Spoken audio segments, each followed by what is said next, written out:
গন্ধ নেই, এ তো ভাবতেও পারি না। হলুদ জবা কি কেউ দেখেছো তোমরা? আমি আমার জীবনে কিন্তু প্রথম দেখলাম। আর এরকম একটা ফুল যদি তুমি ম্যাচিং করে ছাড়া চুলে বা খোঁপায় নাও, কত ভালো লাগবে না? আর এই জবাটা, এইরকম জবা কি দেখেছো? জবা তো অনেক রকম দেখেছো, এমনটা কি দেখেছো কেউ? এই জবাটাও যদি তুমি মাথায় নাও গুজে, দারুণ লাগবে। একটা ফুল যথেষ্ট তোমার মাথার সৌন্দর্যকে ভরিয়ে দেওয়ার জন্য।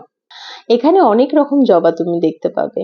আমি এগুলো দিয়ে কিন্তু পুজো করব, তো তার আগে তোমাদের সঙ্গে একটু দেখিয়ে নিলাম। আর এই পিঙ্ক জবাটা কিন্তু খুব কমন, অনেকেই দেখে থাকতে পারো। তো কেমন লাগলো আমার ফুলের কালেকশন গুলো? এখানে কিন্তু আশেপাশে পাড়াতে বিভিন্ন রকমের ফুল ফোটে, সেখান থেকে এগুলো কালেক্ট করা।